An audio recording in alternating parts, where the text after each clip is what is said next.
by Eric Michiels. Is it okay my pronunciation of your name? So perfect, perfect. sorry, my poor pronunciation. But then it's about international rivalry in Horn of Africa and the Red Sea. So we would pretty much like to hear Europeans' view on these issues. So please, Eric. Yes, thank you, thank you. So about my name, you know, you are not the only one. I think that it's only my country that can pronounce the name. So I don't care about it. So it's not an issue, and it's just something that I used to. I'm gonna try to share my screen. Yeah, it's just to be sure that I get this one. Do you see it? Are you getting this my screen? Yes, yes. Yes.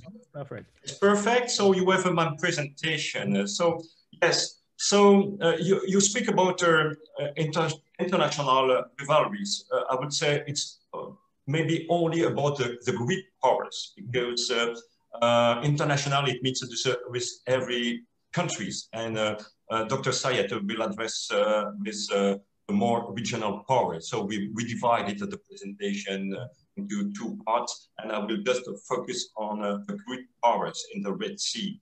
And yes, of course, this is the outlines of my presentation.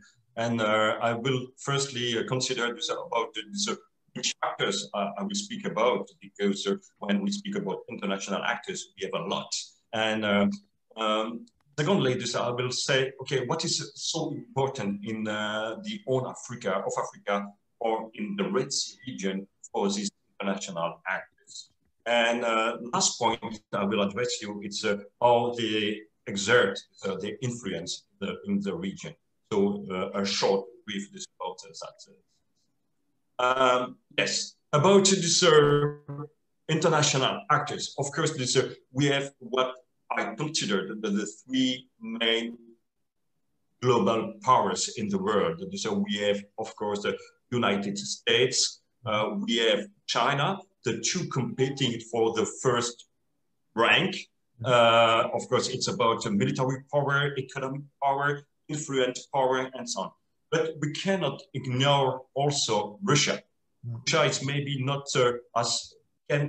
looks not so as powerful like the two other sides. But don't forget that Russia still has a great military power. From my side, it's a very influential power, and has also a big about territory. So we have to consider, because Russia is trying to influence anything, and also to counter US, and to be also sometimes beside China. And you can imagine that for a European guy, I would like to address also Europe. Do I have to address? If we see Europe, Europe is an economical power. So we have a lot of exchange. Of course, we have some military meaning, because inside Europe, if we take this UK, this United Kingdom visit, we have two nuclear power. We have two countries having the veto right at the UN Security Council. So if we are counting the number of soldiers we have in Europe, amount. So, but if I have to be honest, Europe, it's just this fragile, lacks of unity when it's about foreign policy. Europe has some difficulties to have one voice for any travel, and it's sometimes competing internally about what is the stand they have to adapt to faces any problem, any issue in the world.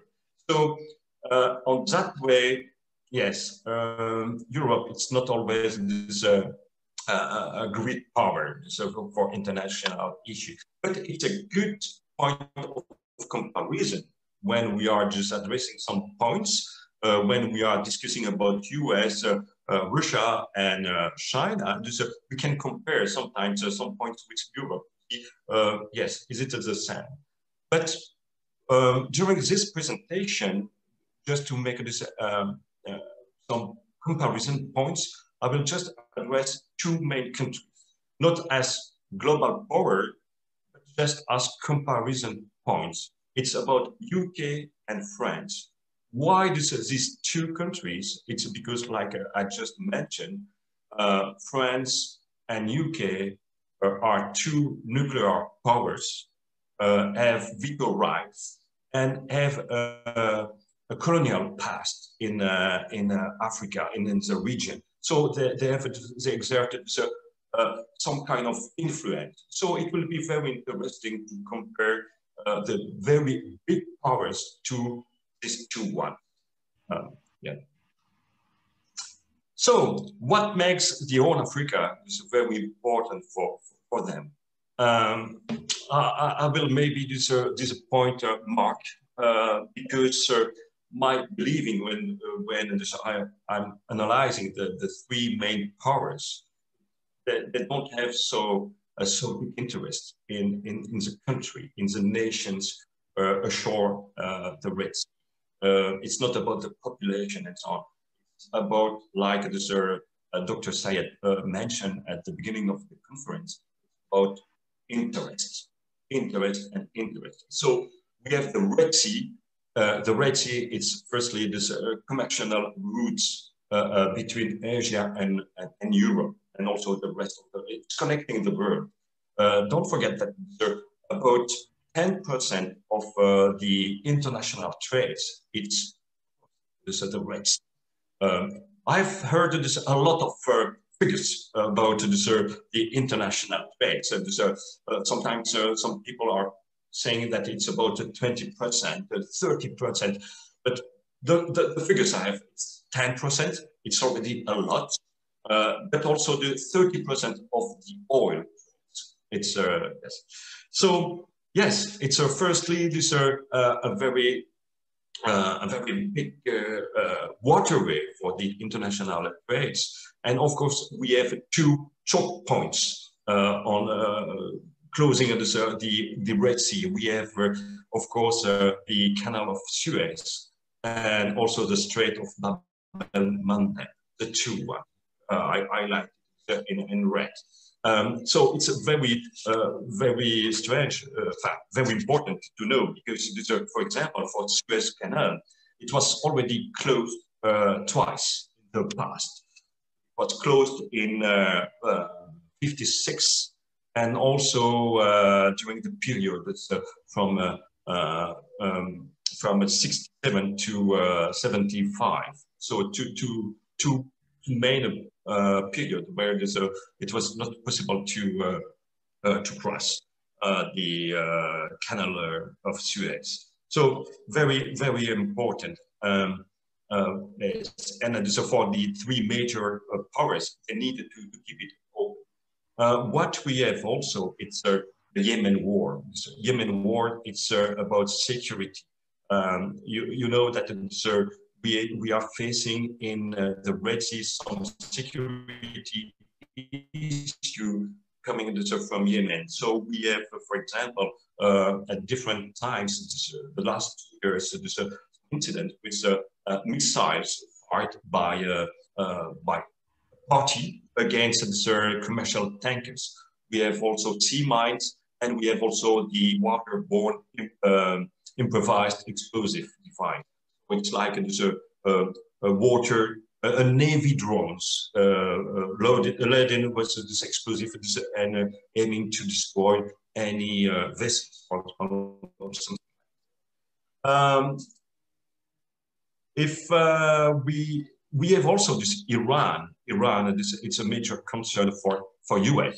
And if you see the Red Sea, of course, we have Iran being involved, or it's allegedly involved in Yemen, supporting the Houthis. But we have also a huge task force from the Iranian Navy, always being present in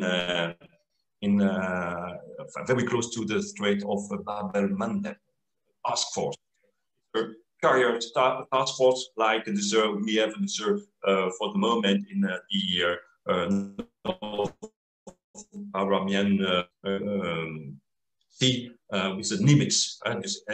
Everybody knows the Nimitz, and the carrier group with some frigates, destroyer, and support ships. We have the same from Iran, and very, very particular that is the presence of Iranian Navy in the Strait of Bab el-Mandeb. It's permanent. Permanent. There is no gap. Sometimes, yes, 1 or 2 days, but no more.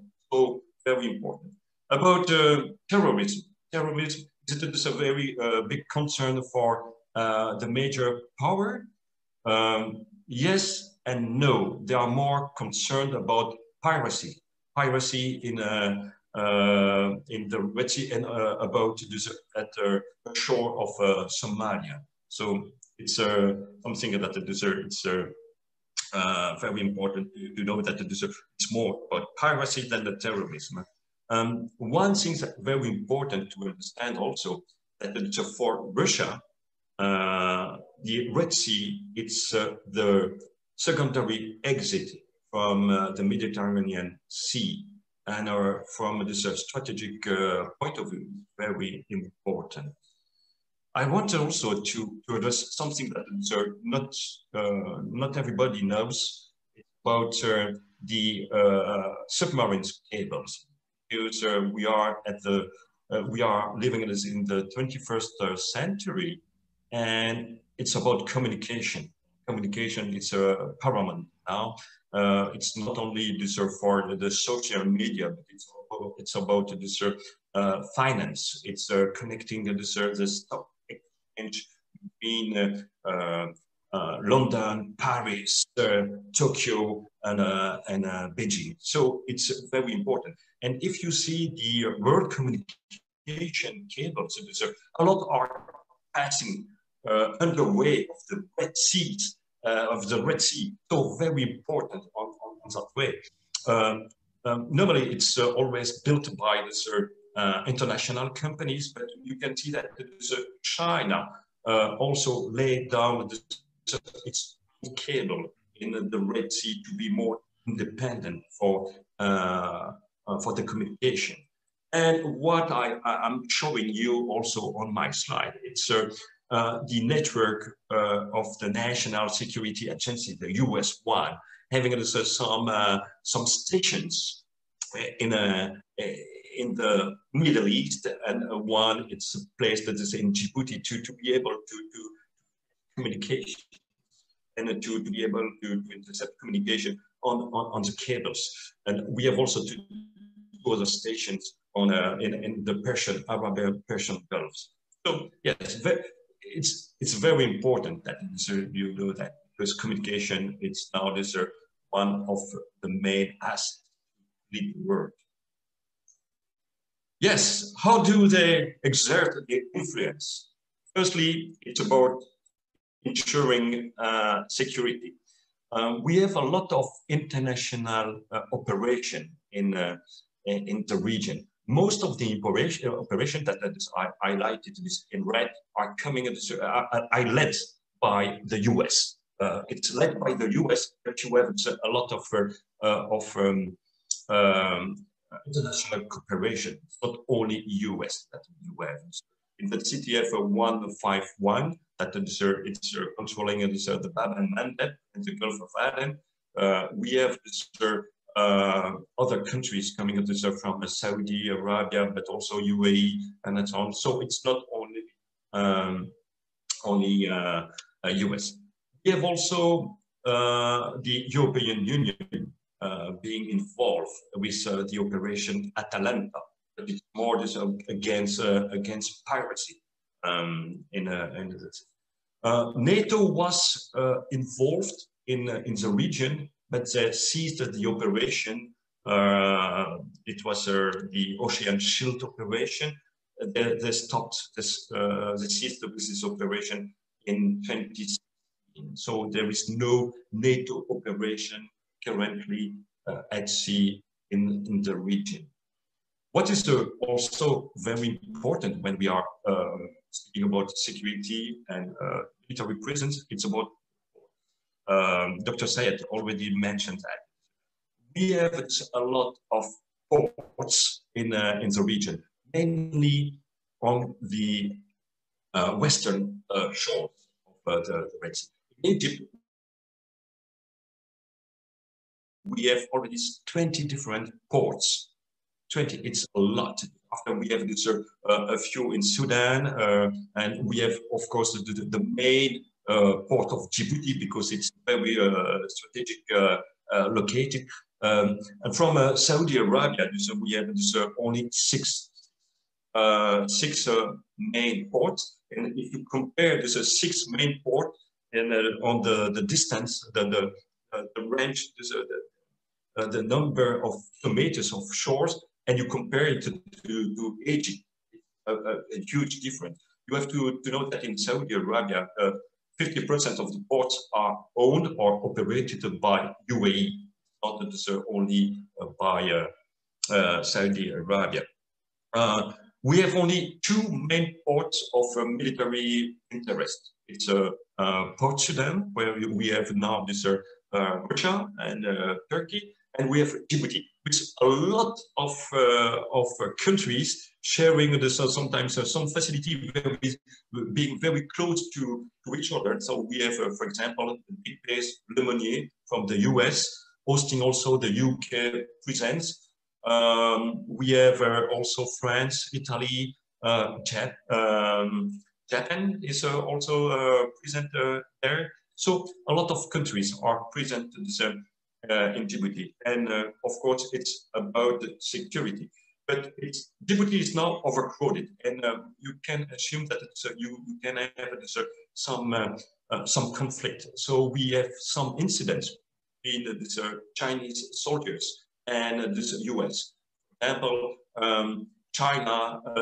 Chinese soldiers using laser against the aircraft from the US, and so making some incidents. What is very important to notice is that for China, that base in Djibouti, it's what I will call the most chief action from Xi Jinping, because having a base abroad, it's something very, very new, I would say. Yes, what we have, it's a military cooperation agreement. Of course, to have a base, so you need to have a military cooperation agreement. And I highlighted that recently Russia concludes 21 different cooperation agreements in Africa, just recently, and 3 are in the region with Egypt, Sudan, and Ethiopia. It's what I highlighted with the yellow stars. Yes, 3 in the region. It's something. It's something. About economic, yes, economic. We can say this a lot. So firstly, about sanctions.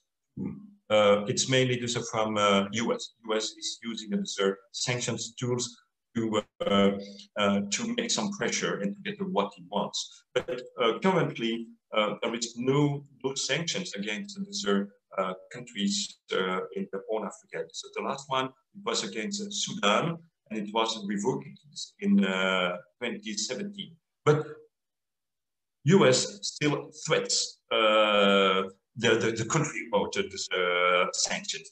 Like the US was threatening Egypt with sanctions about the weapon sales from Russia to Egypt. About financial flow, very important. Everybody thinks that China is the most important investor in Africa, but China is owning debt. It's mortgage. It's not investment. about investment, direct investment, what is very interesting for any countries, it's not the champion. You see that you have the US, UK, France, and China, it's only the fourth. We don't see this Russia about investment, but it's very important to make a big difference between money flow and investment, direct investment. About import and export. If you look at this at Africa, I'm sorry, because the countries are in French, because I could not translate it on time. But if you see about the commercial balance with China, everybody thinks that China is doing very well this in Africa, but China is exporting a lot to Africa, but it's not buying product from Africa. So it's just this 10% that it's buying. The main destination of African products, it's Europe. So for European countries, it's very important to have a very good balance, economical balance, and it's not with China.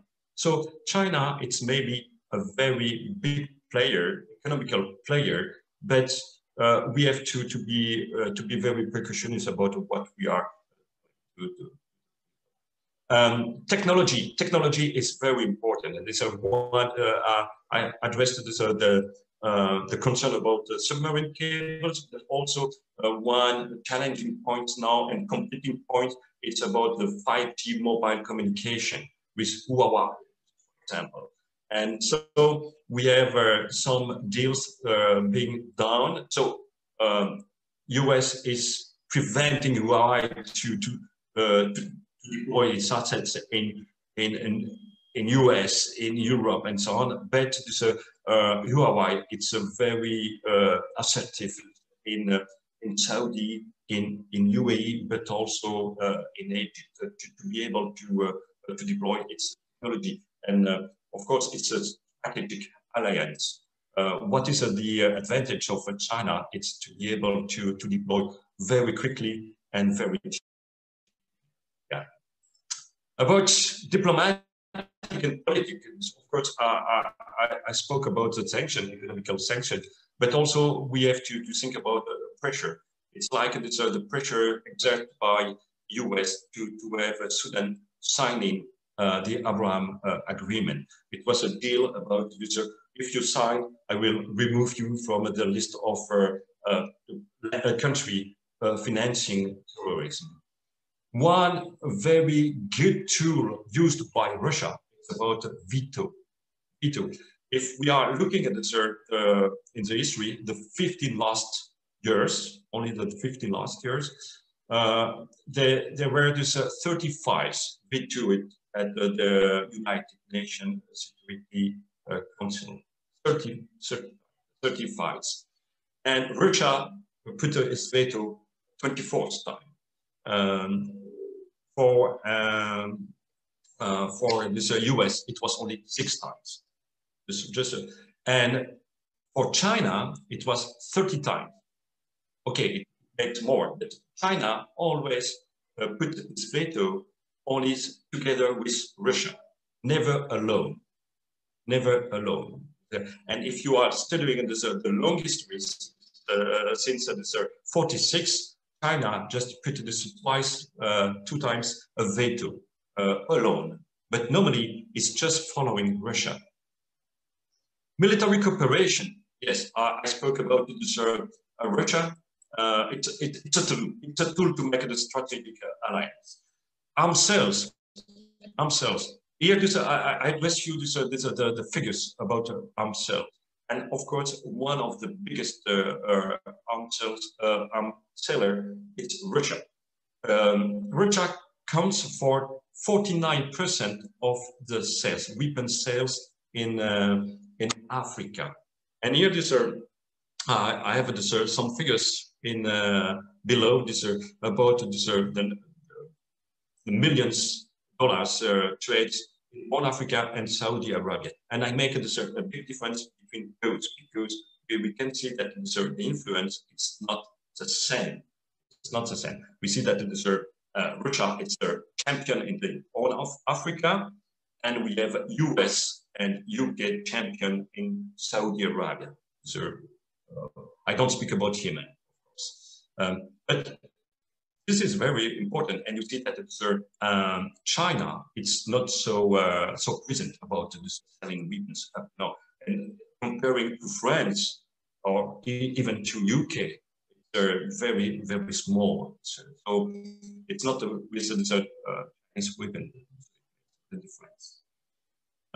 Yes, here it is about Russian arms. You see that it's very important in the Horn of Africa, but you see that it's very important in all the Africa.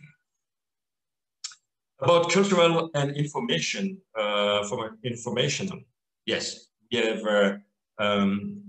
the colonies, mainly UK influence and UK languages. But I think that sometimes it can be something very good, a good value, added value, but sometimes it can play against you, like it was in Egypt. I think that sometimes the English influence, it's not always good perceived by Egyptian. Yes, education, it's something very important. So, and you see that the ranking is the most interesting countries for studying. And of course, we see that the United States, United Kingdom, and so on, China. But we have to be very precautious because it's a global figures. So if you see where are they coming from, yes, it's not always coming from this the region. If you see Russia, it's good ranking, but all the people coming into for studying in Russia are from neighboring countries mainly. And if we are looking at this to the particular region in Africa, we have this the figures till this 2014, and after I put this the figures for 2018, the last we have, and of course it's double in France. But you see that China, in red, with 81,000 students, is just increasing a lot. It's attracting more and more students in China because of the policy to offer everything. So it's very cheap. So yes, China is doing very good. Yes, about cultural institutions, it's a ranking. It's about yes, museum, schools, and so on, all in cultural institute in Africa. And you see that France is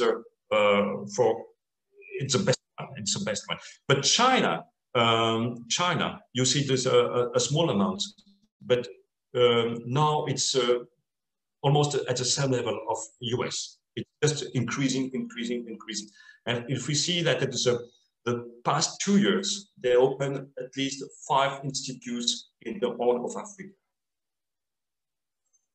About medias are also two things very important to mention, because we know CNN, we know BBC, we know everything about this, the US medias, but also China tried to be very present and opened recently in Kenya an African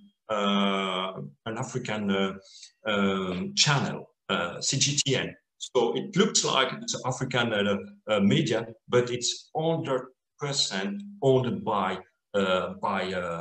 Beijing. It's just about spreading its propaganda. You have to know that it's about 150 journalists being present in this media. And it's very important to assess that yearly China, it's educating 1,000 African journalists.